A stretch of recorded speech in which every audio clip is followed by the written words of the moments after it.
voix du peuple, oh, la voix du peuple, oh, si tu es bien, oh. Vincent Chilouise, étoile de la presse.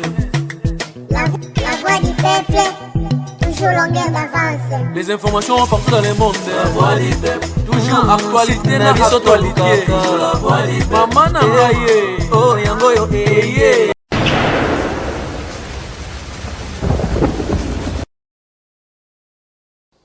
Wa mwasi na ngai osufa mpo na ngai nayebi mingi me nzambe asunga kaka mpo eza makambo esekwei ndenge ndozala motema eza ya kokita kosika mingi te me oyo kaka konga mobali no na waloba mpo nalingako mpe mingi oyebi yango bien me ezaka bakwa balobi ke l'esprit est bien disposé mais la chair est faible nde tomona makambo oyo bon nayebi ke tozalaki deja awa tolobaki mwa mingi madame nanga pe ye azali nisika oyo pasteur mda recommanda ki avant nabimisa makambo na misa miso pasteur mais pasteur baki yo fozala awa yebi ke tosala no mwa mikolo ebele nayebi kosufa mpo nanga makasi ozoloba te ozobaluka kaka place moko mpo na nini papa mais zela mama nayebi ke osilikaka mingi nayebi ke ozala na kanda mingi mama kitisa na motema avant na ndoloba kitisa na motema kotambolaka nde totambolaka mama nayebaka te me eyaki oarrive ke nde nabima boto okutana mwana pasteur zela no mama zela mama nayebi ke osilikaka mingi zala no malembe nakoyeba te papa Vincent yo koleka boye te mama taleka no kuna po tosolo no bien po mama yanga asilika mingi ezali misu mabe poto totyaka na kimia mama soko kovanda awa seke tozoluka to ok oui papa oloba na oyo tozawa nde kaka to mibali totambola nakende okutana na fille moko boye tokolingaka nde kobimaka naka akutana na zemi mais nayebaka mpe te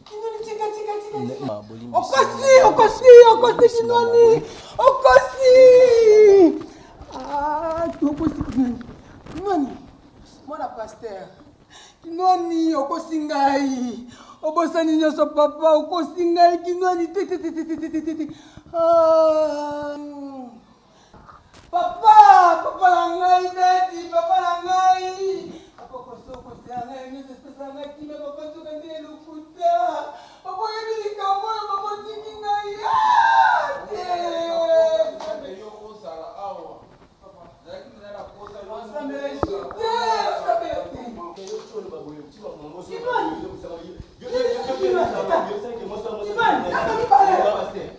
ngai natikalaki kolobela eloko wana te natikalaki kolobela eloko wana te mokolo moko te ngai nayebisaki eloko wana ngai nalandi bien te ozobimisa eloko moko bino pasteur mudabisa ke mo ivona mo sa vina ngai te ole ko mo wanga na ko misango bo sala ndengona ko le ko la mwana na ye so mwana mbusa ngalo bango ndengona natikali kolobela eloko wana natikali kolobela eloko moko te pasteur c'est vrai ce qu'on attend s'il vous plaît parce que on doit reconnaître message wana te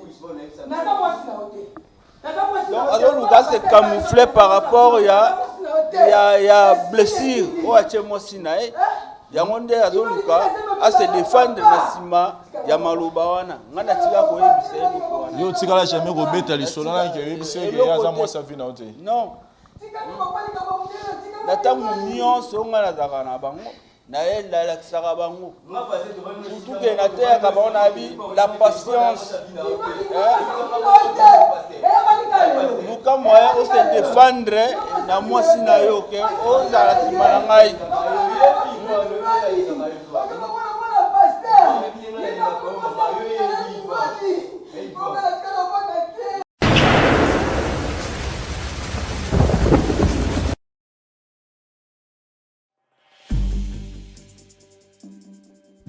C'est C'est vrai que la classe est la différence, mais cette fois-ci, la classe en chair et en os à votre disposition. Et c'est là à travers le Flat Hotel Tenasia. Le Flat Hotel Tenasia met à votre disposition des appartements équipés de chambres et suites avec un confort moderne. Une salle de fête moderne pour toutes sortes de manifestations, anniversaires, fêtes de mariage, réunions et autres. Pour ceux qui adorent la restauration, il y a un restaurant VIP à votre disposition. Un nightclub pour les amoureux de l'ambiance responsable. Un service traiteur de renom. Et pour ceux qui adorent rouler en sécurité et en luxure, le Flat Hotel Tenasia met pour vous une location des véhicules des marques. Le Flat Hotel Tenasia se situe dans la commune de Lingwala sur l'avenue Kalembelembe numéro 256 à 2 minutes de l'avenue Libération ex-24 novembre. Pour tout contact, appelez au plus 243 82 094 89 17 plus 243 982 70 58. Le Flat Hotel Tenasia, la classe, la sécurité, l'assurance en chair et en os.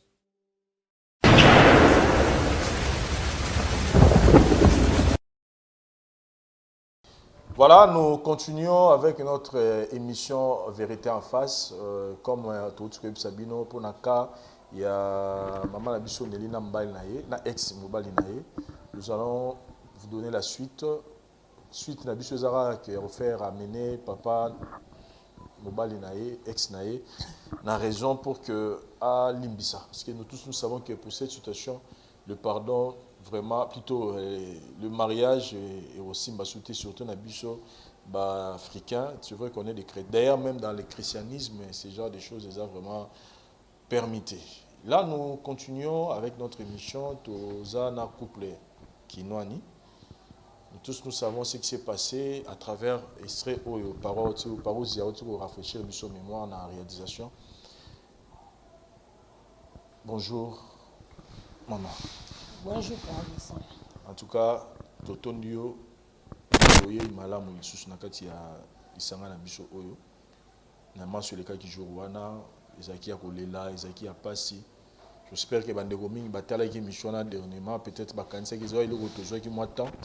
Tout ce qui moi temps na ngamu na yo pour me caper ko digérer problème plutôt le cas ko traiter en haut en dehors ya caméra. Et ce que le lotoyer c'est parce que on a eu à trouver un arrangement entre Papa Kinwani na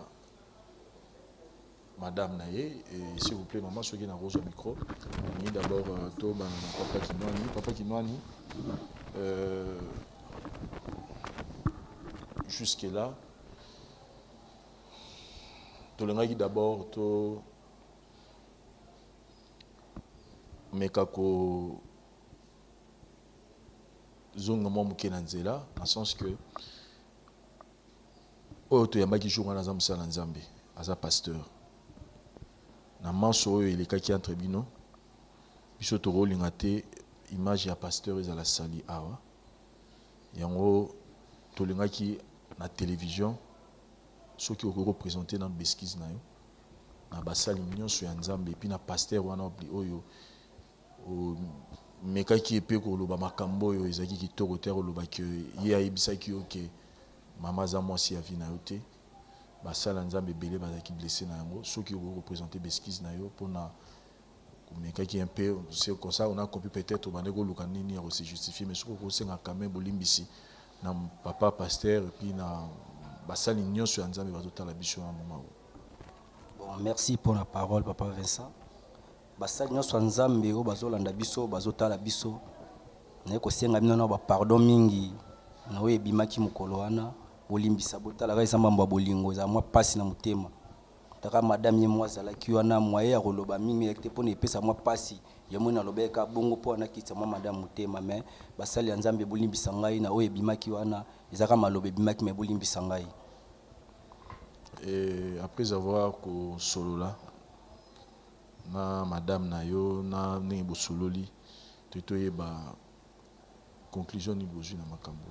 Bon, pour la madame nanga na ebisaki asa madame nanga toanine mwa kato umeli mingi amwa sinangai na rotike bongo te pasi mingi na bisa asa mwa sinanga na ebisaki alimbisa ngai atala nyonso ata alimbisa ngai pesa likambo yaka nango eza nzoto alimbisa ngai na wenso elekaki alimbisa ngai azaka mwasi na ngai nayebisa ye kuswa kolinga mpo tosole na paster na bana wana ya bokola bango na ndako eza mwa mie ke papa wana tika kende eza mwa pasi.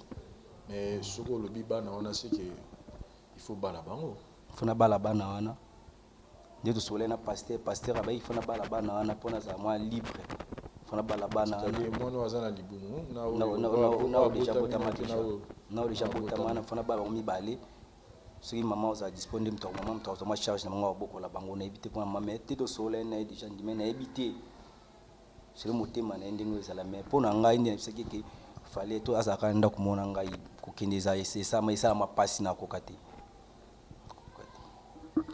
Voilà, merci beaucoup. Naza vraiment la question minga opposé na muté donc na yoka mama mariage en tout cas biso na vérité en face sur le baka oyo bible lobby ezali institution divine ezali loko nzamba établir oyo nzamba sangisi mutakoyi ko kabolate. Je pense que mai se sopani bana wana ba bengaki te na volonté na bango te de bazo exister mais ezali loko ya babe pe ya pasi oyo izokisi motema na yo mais j'espère que oyoki maloba ya mobali na yo c'est que en dépit de tout aza na posa na yo il faut abala bana wana c'est-à-dire wasi abotami na waza na libumu et total elinzambe na we roya na l'avenir pour la kana bino mibale. Merci Père Vincent. Nasi nde tozalaki ana tosololaki pesa nga ba conseil bili. Naomona ki nazo décevoir na ba conseil pesa nga. Motema kolimbisa ekoki kozala meza pasi mpona limbisa kinoni ndenge aza wana aza mobali moko oyo tosufri na ye mpe donc osufri onga na sufri na ye eza te ke ye asufri nga ngai nde na sufri mpona kosunga ye kinoni azotanga mama na ye akufi ewumeli te apres bainane papa na ye kokufa charge na ye etikalaki epa noko na bango noko na bango akontinue betide na ye ti ba 6 mois noko na bango kokufa lisusu nga nasalaka na bande kobimisa bambongo na ngai po kinwani atanga klase asilisa mama na ye na tata na ye na noko na ye ntango bazozwa charge na ye mais nga nazozwa charge ya kosomba pantalon singlet décalés donc attache cette goutte à makolo apambo nga mnanda kosomba lelo asilisi classe abandi mosala na boyi te abalinga te nga na ndako tia koma na niveau wana fala raisonner makasi na kokolimbisa te papa na kolimbisa te na kosepela lolenge akende kokutana na mwasi wana ekoma na niveau ya zemi po soki atayelaki nzambe ndenge badokter bazobaki tokobota nzambe mpe alingaka asala tonge tobota mais lokola yalingaki da mwasi mosusu mwasi ape nzambe ake na nzela na yaki kovisite mwasi akomi na zemi ya liboso aboti mwana pa monani epi zema mibale ya malamu abala mwasi wana babokola bana wana bazala place moko nga nazwa bana wana ya bali bango nazwi bana na bokola bango nga mpe nga na boti te nga na boti te nayebi te nani nga na boti te soki nabotaki engeza malamu nazwi baoyo ya ngai ya liboso na oyo boti nsima libanda nasangisi me nga na boti te nakosalela eloko wana te na kolimbisa te kinoni nazoloba bien ke soki kolimbisa yo lingaki kotala na le passé towuti wapi bisika towuti ngana oti tokoma bisika otoza lelo po sa lelo kwa ndenge wana et puis pas nani mwana pasteur nakoki kolimbisa te imoki nalimbisa pasteur po aza papa oyo anga molimo babetisi oyo bino bosali nandimi teke papa na nga nayebaki yango ebongi nalimbisa ye mais yo te Vincent nakolimbisa te abala mwasi wana basangisa bana bafanda place moko babokola bana Monsieur, c'est-à-dire yo problème eza ya bana wana ozo supporter présence ya bana na mission na te alors ata pona bana na te pa Vincent ba bolingo nanga vraiment ndenge ezana epa ya kinwani depuis jour na yoka keloko wana eza lisusu te na minute nde na aloba boise longwe eza kanda eza peut-être kanda ka te kanda te papa te na ta il solo beteni na yo na ya ba temps bozui ya ba souffrance ti yo avancer na lelo je pense pas que eko si la ra pona mukolo banda jour wana ti lelo eza likamba passe nazo yeba zwanga na esika ndeko na mwasi yaya bien leki nazo yeba dernier son na bekomeninga pona boti te ba couple boni bafandi bisika moko na basi na bango basali ba 15 ans 20 ans et puis ti ba kokisi ba 70 ans mais ba boti te oyo kata mukomo te ke mobala sali gafa bongo bo kinona ko mériter te 10 ans bongo 11 ans nzamba zo bongo c'est 12 ans 13 ans tito ke koma na 20 ans ayebi nzamba bongo sai pona biso eko simba te na kolimbisa ote papa bolingo eza lisusu te na boyi na linko yoka lisusu likambo na kolimbisa te kende koluka mwasi wana bovanda na papa na ezwa mbongo kende bala ye bovanda place moko nga lisusu te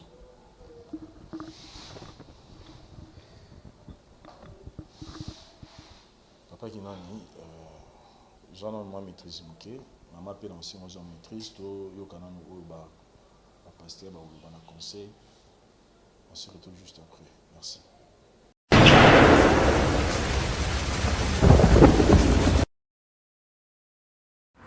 Bienvenue à Kinshasa. Pour toutes vos vacances à Kinshasa, il y a un seul endroit idéal, calme, discret et propre. Auberge Magana Center. Auberge Magana Center sur l'avenue Opala 87 dans la commune de Kassavubu. Des appartements meublés et climatisés. Des cuisines équipées vous permettent de passer des agréables séjours. L'eau et l'électricité sont assurées. En réserve d'eau et de l'énergie solaire. Un parking de 3 places pour vos véhicules est à votre disposition. Auberge Magana Center. Auberge Magana Center. Pour vous, passez des agréables moments, des agréables séjours à l'auberge Magana Center. Auberge Magana Center.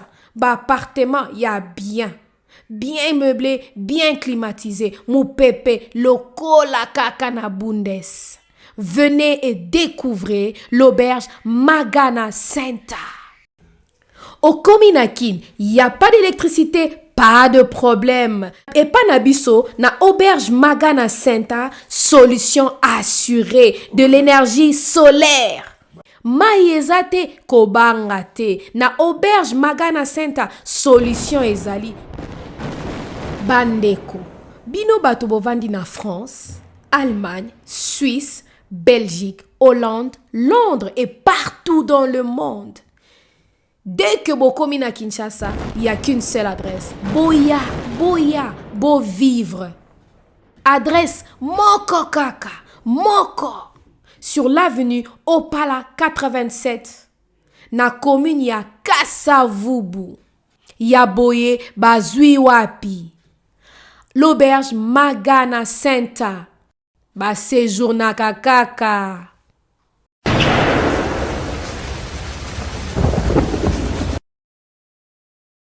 Merci pour la parole du Soussou. Maman Yvonne. Bénédiction, monsieur Eyaka. kozwa banana ka boye bénédiction moko eye mba moko oki osali test ozwi bana omona mpe oza retard limbisa papa ya biso papa aza na bolingo na yo omona te ke façon azolobela ezalaki ka erreur toza koapuye yango te erreur yango ezalaki ya liboso ya mibale ezaka baerreur moko boye esalami ese retrouve ke bana mibale babotami alobi mpe bien obala bana wana kopesa accès te ezalaka bana wana bazalaka akuna ou soit papa kendaka kuna libala kocontinue kaka moni papa apesi yo valeur na yo atali place bowuti atali passé na yo epesanga passé passé bowuti place bowuti eza mosika place bokende komi pembeni mama ezala nango ba 20 ans yo moko lobi 20 ans 15 ans boti te nzambe aye na 21 na yo pese mwana ezalaka c'est possible mama na ngai kitisa motema en tant que maman kanisa mobali no place bowuti bomengwana mutu mususu aya oliango bomengwana mutu mususu aya ovanda nango mama limbisa ezongisa motema sima so bana wana baza ba angelo nzambe zo bango bokola bango après avoir ko bokola bango nzamba opambola ona o ayo moko mama na ngai zonga place bowuti na mobali na musika makamyo so salelié ba bionyo to salelié nani o ya bénéficier nango erreur mwana pasteur asala kizaka berère eza erreur asala kisiko mama nanga wana likambo osala te kitsa motema kitsa vraiment motema mama nanga na bondeli yo naza na place na ona oza na place na yo na place no olobi bana wana na zwa lisusu bango abala bango na zwa bango donc falaki ezala yo boti bana wana baya sima mais yo na no boti te na comprendre maman et ça la passi maman baka bana mobali na ozwa bango et puis air ya ozwa bango yango bana omikie oko edike bango na ndenge na yo o edike bango na ndenge oyo moko olinga mama zwa bango nzamba opambola yo wa mutema malamu nzamba opambola so na kie pona papa kinwani abimisi on dirait pasteur azaki accomplice pour nini osali likambo wana première fois pasteur azui charge wana charge tant pasteur azui et comme habitude on mesani ou que ça sous pour la deuxième fois papa nanga oro sa kamba moko wana te to ba problème mbala moko ezaka erreur mutu to bango e aka ba moko ezaka erreur deuxième fois so ezaka erreur papa nanga bino mibali bozala pe na place à battre bozala na place na biso mibali toujours quand mibali pourquoi papa nangai au tali ta place pour na moi na auto tali ba bien fait au moins ça salé là on a passé dans auto au canisi même pas que ça bêtise à modèle à boy papa nangai tina niveau bana mibali ta potani no zokisi muninga place ni otia muninga même na foyer yango na couple so bo vandi papa nanga mibali bo changer wana ba mibali nyonso en général ba bo changer ba changer vraiment bo pesa ba maman pas cité ils alla toujours ka mibali bo pesa ka ba maman passe o che pasteur ne ré pasteur abimon dirait azaki accomplice na yo pasteur ayebi le côté père spirituel na bino landela bino ba suivre ba prière ta niveau comme ça papa na joana papa nanga tout ça là ngo souté na mukuse ka ona loba mama nanga récupérer banana merci.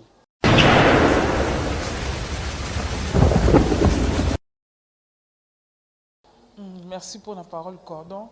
Maman Yvonne elo no senga na yo foza ka motema munene ya olimbisa fo yebana kolimbisa mama na ngai eza pasi o papa bazo sala biso so na yebisi yo ka o pe komela ngai me na ndima ekozwa bana 8 na vanda na bango o ndima te nazaka na bango bien na ba conseil ka bato apesaka pele na zabui na charge wana nazalaka nango ya yo soki botika bongo eza mwa pasi ta mosusu na bana wana nde koki kofungola baporte ya malamu lisusu epai na yo kolinga kokanga motema toboma libala mpo papa ki kobota libanda te loka papa lobi papa ayebiseki abala mpe bana wana bon kaka kuna osepela kutu ndenge akobala bango kangaka motema nayebi ke bato bakolobaloba ebele ke yo aboti te ye asali boye te andimi kozwa bana na eza pasi oza na eloko ya kosala te eza motema monene ndima papa abala bana na ozwa bana wana nzambe ye moko ayebi oyo ye azobongisa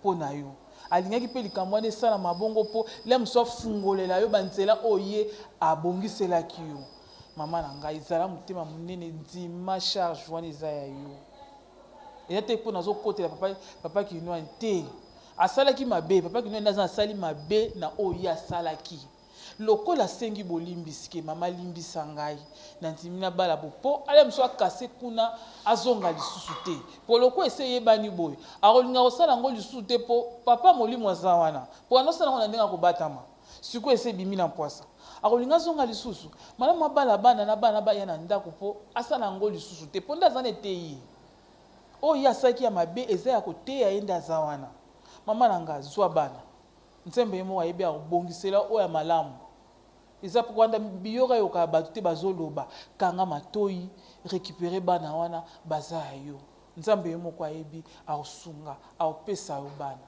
nzambe akopambola yo na moni eza motema moni nzambe akopambola akopesa bana kolanda biloko biyoka yoka te tala pasi oyo nano eza na papa na bino ya molimo oyo papa kino na beti na papa molimo nano eloko nini ye azoyoka ndaza wana epasi nini oyo azoyoka ata na kati ya bandimi na eglize bakoloba nini me ntango papa ye moko na papa na bino ya molimo alimbisi sikoyo yo mpe ezala ya confiance na kolimbisa papa kinwani ondima ozwa bana wana mama na ngai mikitisa nzambe akopambola yo mingi nazalaki nango ya koloba te yango naningi kaka nde olimbisa so olimbisi nzambe akofungola porte ya malamu merci.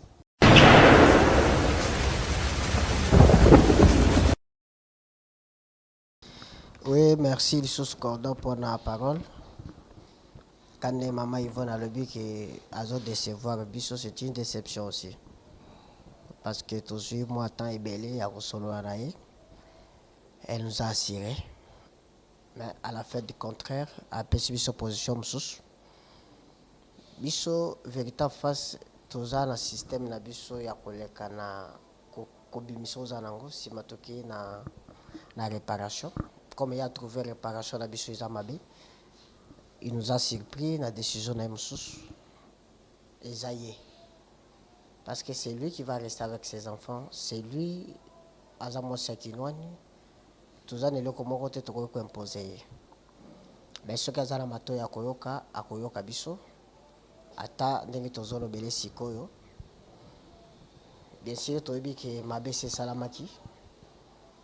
Donc pas mélate parce que aussi to pas mélaki de qu'on a biso kinwani par rapport à acte où il a posé na humilité ko humilier pasteur na niveau wana associé même makambo le coton pasteur à l'obakité en tout cas esika l'homme de Jazo landa biso zo esika ya kolimbisa ezabana tant que récupérer bolingo na ya akoloba n'importe quoi là me pas limbisa ba o ba traiter qui pasteur na ba makambu nyonso wana leki zamba limbisa bino pour le moment maman Yvonne je pense que tu as eu le temps de digérer yakobi misa décision yo bimisi si toi tu trouves mieux que on se séparer na kino ndoko za la l'aise to le kolo botina noté kozala musika na kino ndo kozala l'aise mais biso tozo mon impact na ngote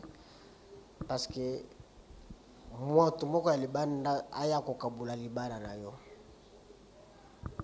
ede bele basala bere wana makasi likango aye ko kabule na libana na yo ya bere grave bato basalaka oyebisi kino ni à réfléchir c'était à côté la place vous allez qui c'est toujours la même chose yo peut ozo réfléchir te à comment la place bobandaki via à conséquence ya et ko kabola bino oyo ko za décision na otika akende na ye pa mwasi wana et pas mama ya bana yo poza mama ya bana na ye nani ayebiso ko kobota te chemin na yo ya vie zamba akisa classe ki yango likambo il fallait ya na vie na yo bando botamaki avant même ko talibuma mama na bino dossier o il les a qui déjà dans zela na yo zala moi maturité moko ya ko comprendre sens ya libala même ndenge ozala kwa ozala ka l'aise te ce que ozala mwana te je connais ba femme belé ba se belé ce qui a botina noté et surtout na vie na ce qui a botate bazala ka l'aise te amona ko lelo ko moko ezozanga ye me nga nazwa sire yo baminganga basali mosala bango balobi ok etikali kolo moto apesaka bana apesa osiko ya yo bana okoboya bana wana mpona intere nini bainocent ya pamba moluki makambo eza mobali na yo tokomi na ta ya kobende matoi soki atuvaki be efala akende kovandaka kuna libela mpo nini naye kosenga pardon mpo nini azomikitisa zwa esika malamu okoki koasocie bolingo ya nzambe na basacrifice nyonso ososala mpo na kinwani ozwa esika ya kolimbisa ye okoproduire osouffrir mpo na eloko songolo motu moko aye na pokwa aya kobala ye nyonso bandaki nango banda ntongo aye kolongola nyonso te mama kotika nzela wana polele te bien sûr eza na bato mosusu bazwaka makambo nyonso kaka à travers azozela likambo oyo eleka mpo ye mpe azwaka video omoni teke ndeko na alimbisaki limbisa mpe ngai ozozelela biso oloko oyo akotubela mpa mwasi na yo osengaka bapardon ozozela nano lokola likambo oyo ezosalema na ata la place bazosokela mpo nga mpe napusana mpa mwasi na ngai na video oyo mpo alimbisanga non véritable face encourageaka mabe te topambelaka mabe me esika kobongisa mpe tolukaka tobongisa ka ya mama Yvonne eza ka na yo te mama Yvonne koyoka bato te mama zala conséquente na oyo ozozwa lokwa décision kozwa décision te paster alobi to Vincent alobi to bamama balobi te zwa décision euti kati na yo décision oyo ezotala mutu te parce que nayebi ke bakamarade no balandaki émission bazozwa mpe ta kosola na yo nayebi ke famille no mpe balandaki bazozwa ta kosola na yo mais bimiso ezouta kati na yo oyo ozomona mpo na intérêt na yo. Si tu trouves que ton intérêt c'est être loin de Kinwani, c'est à toi de choisir. Merci Cordon.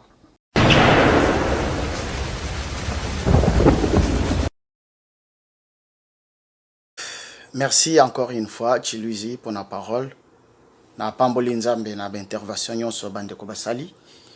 Et puis na pamboli nzambe pour la présence ya Mama Yvonne, lelo susu nzamba zwa lokumu.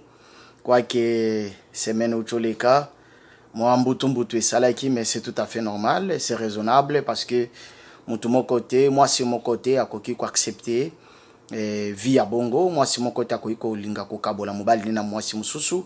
Moi c'est mon côté à kolinga soni ya bongo kati na foyer, moi c'est mon côté à kolinga désordre kati na foyer parce que une femme sage c'est celle qui bâtit sa maison.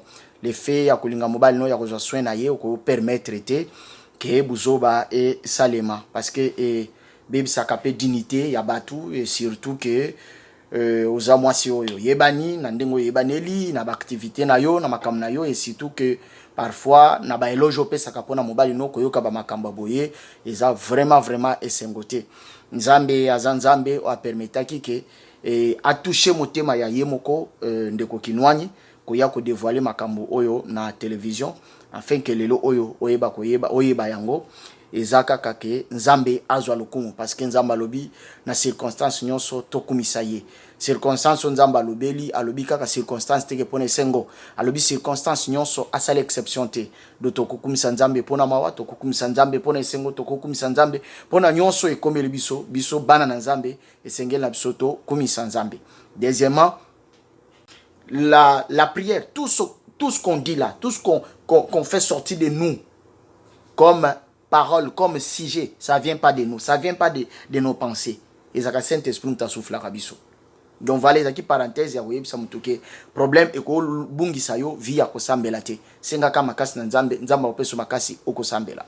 Mama Yvonne na pamboli na nous conseil bande ko nyoso ba pesi na za derrière conseil na bango ya kolobake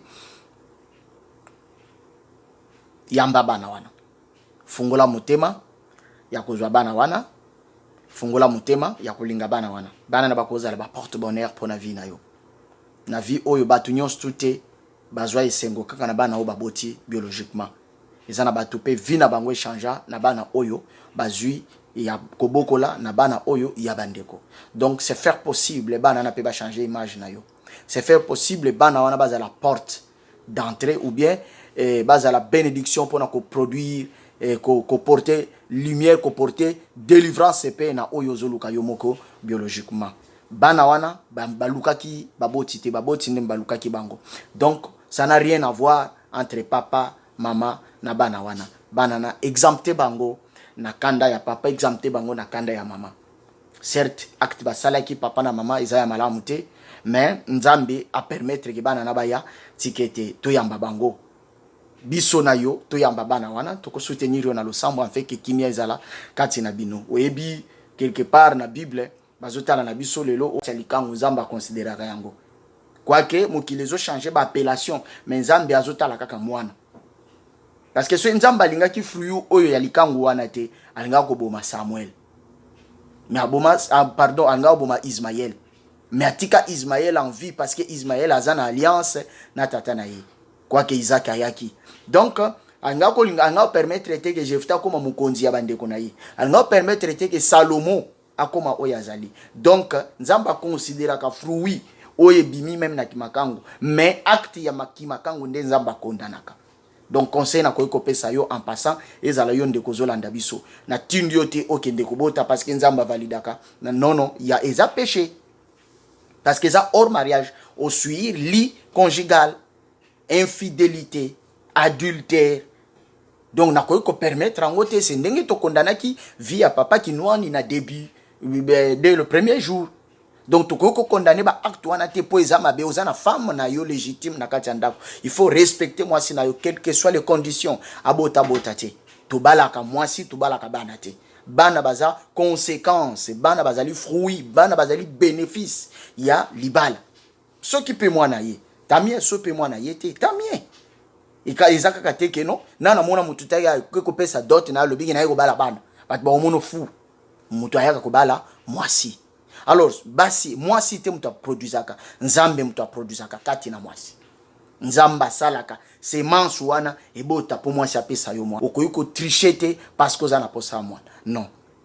Donc voilà, maman, nzambe azala na yo, o yamba bana na biso, ngala zo benga bango bana na biso, parce que bakomi ya biso, tozo soutenir yo, tozana sima na yo, mais conseil na kopesa yo, kolimbisa mutu, eza ko rappeler mutu mabe wa salate.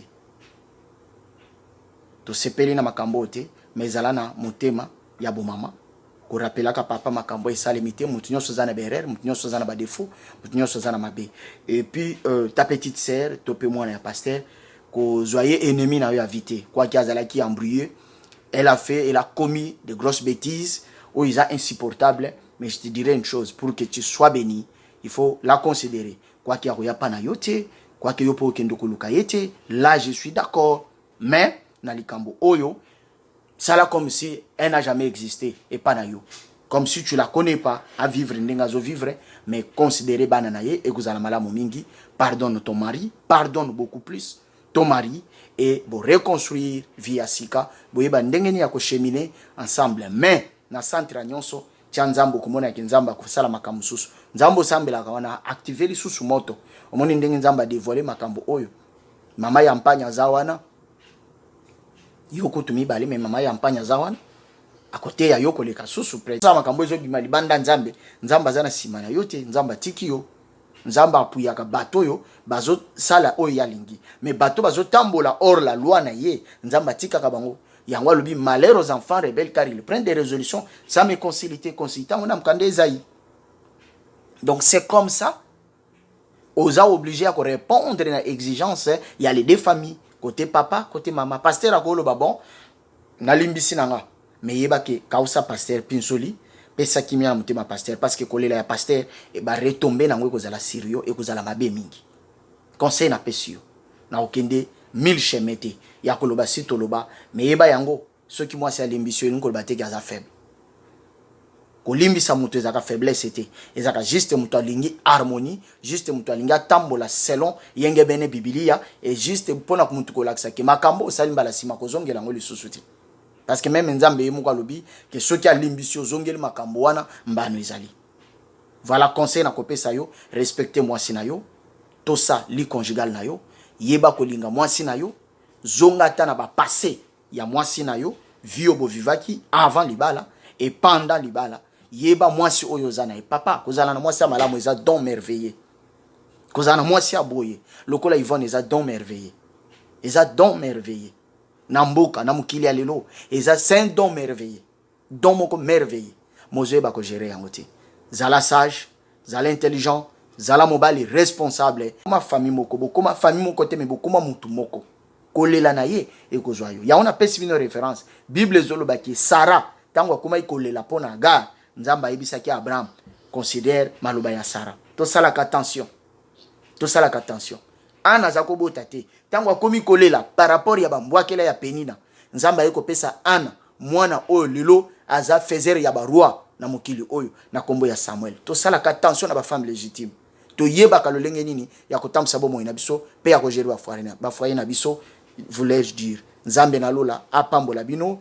Je bénis toute l'équipe ya Vérité en face.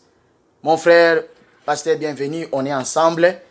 Maman Clémence Yampani, je vous aime beaucoup. Chiluizi de cœur avec vous et tout le monde qui nous suit en ce net moment.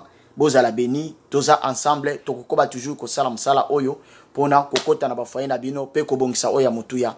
O nzamba pesi biso tokochango na disposition pona bino, nzambe na lola apambola bino.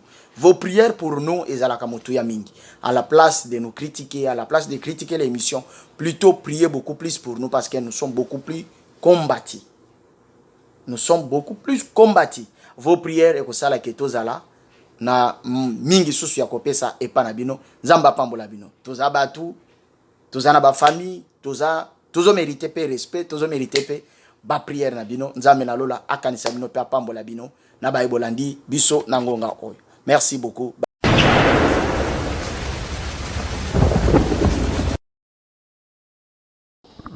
Merci équipe ya conseil pour na intervention na bino tozongeli maman Yvonne, tu nous as vraiment déçus, dans le sens que notre travail, nous sommes surtout ça, en dehors de la caméra. On était déjà rassurés que tu aurais trouvé une solution à bien l'élo. Tu as dit qu'il y a une normalité des choses, le mariage, c'est pour le meilleur et le pire.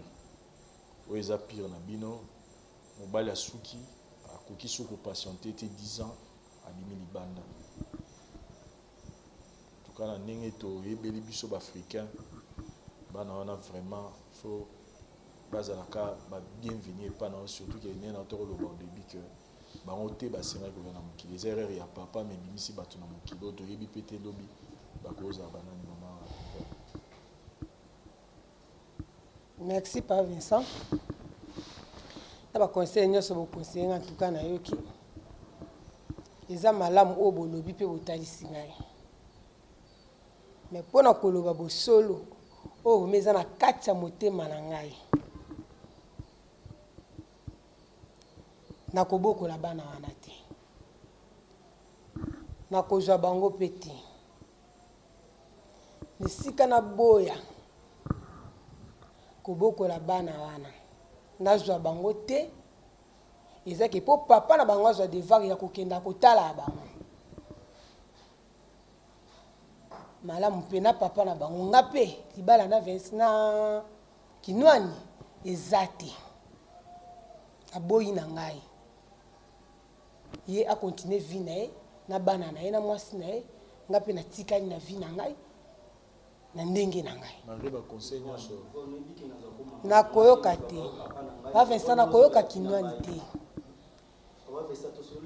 ozwi mama ya misato oyo komi na ye na bana mibale ya liboso mama abota yo ya mibale ezanga Yvonne ya misato mwasi ozwi na bana oyo boti nga naza lisusu mama na yo te na longwe na esika mama na yo sala kaka ndenge mama na akufaki obosani ye bosana mpe ngai ese eleki deja sikoyo komi na esengo oza susu na pasi te wana cordon talobi te nga nde mina répondre oyoki nga mina répondre donc ndengo bosana mama na yo ndenge akufa bosana nga mpe remplaça mama na yo mwana pasteur malamu mpo na nga na suki yana pas Vincent oyo nalobi yango na nabimisi na motema na nga limbisanga papa so nalobi mabe me nalobi mposa motema na ngai mais tosololaki boye te tosololaki boye te na ndenge nini papa wana ezalaki nazomona baconseil bino bozopesa nga eza oyo bino bolingi me nga moko na motema na ngai nazoraisonne nde mosu malamu nasala mposa motema na ngai nakoyoka bino te okokoka esi okoki yango ntango tozo botina mwasi mosusu esi okoki yango tosuki wana kinwani tosuki wana ekosimba te papa naza su na kanda te nde naza na minitio nde nabimisi eza motema na ngai nakomi na esengo tokotelema biso mbale na oyo tokobima nzela moko tokozonga mpe na ndako mais solution malamu yango tozwi déjà awa kanda eza lisusu te eza bongo te pa Vincent naza na kanda lisusu te papa kanda esesimi nasi na kanda te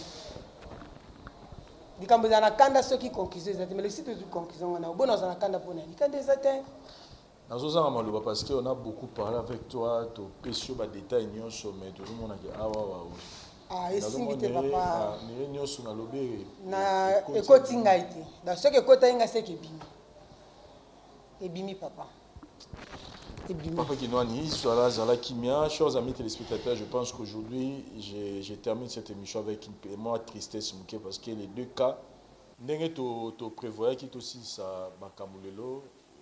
Je pense que pour nous, on reste travailler avec les deux couples, surtout que Koto tous un problème il y a moi aussi, Koto tous un problème au Bali. Bon, dans tous les cas, semaine prochaine, tant on écoute en Awawa.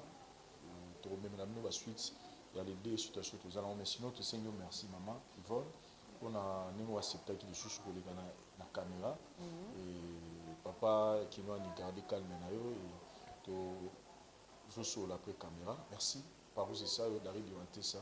Tout le monde a une prochaine maman. Ngai maman Pichu Tonele, dans la pharmacienne en formation, dans œuvre dans le laboratoire CRMTA, où ils allaient centre de recherche et de production de médicaments traditionnels améliorés. Tout est à disposition de bino cosmétiques, tout ça des cosmétiques enrichis au collagène, ils ont traité tampons, ils ont traité rides, ils ont traité poche, ils ont traité imperfection mingi ya peau, pour ça il a un sérum sous forme de masque, tout ça des crème réparateur, ils ont réparé pour ce qu'on a un problème acné, boutons, ma palata.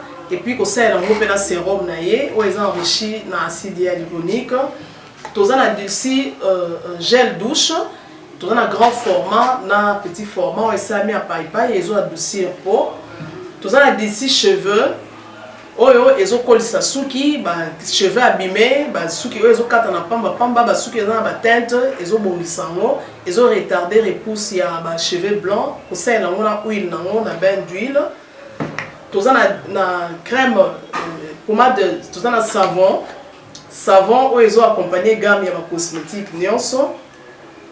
Tout ça pe na ba médicaments na kati ya laboratoire CRMTA, tout ça na pommade Diazolex, où ils ont pommade antidouleur, ils ont traité toute forme de douleur, même la douleur rhumatismale, ma colorovimba, ils ont traité en mot.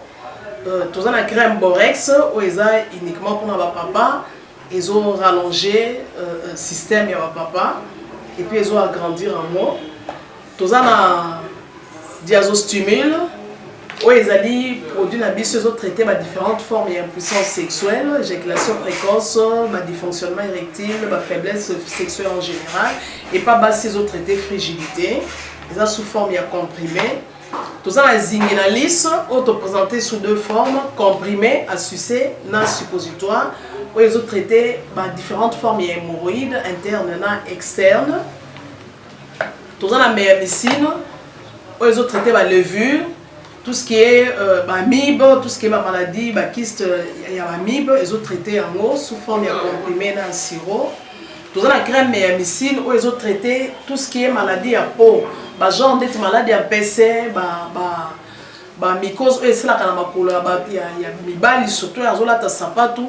Maladie loto mais médecine crème azo traité en eau tout ça na allium Alium a traité toute forme il y a hypertension, a normalisé tension na yo, ce qui tension est mataga a quitté si a normalisé, ce qui quitte à mater si a normalisé et ça à partir à aïe.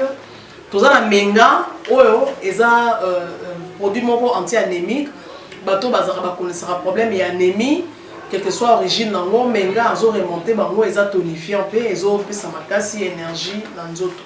Voilà eza gamme ya ba produit CRMTA laboratoire où eza au travailler essentiellement dans ba phytomédicaments dans ba plantes médicinales donc nyonso tozo produit au monde liboso na bino esami à partir ya ba nzete ya mboka na biso Congo.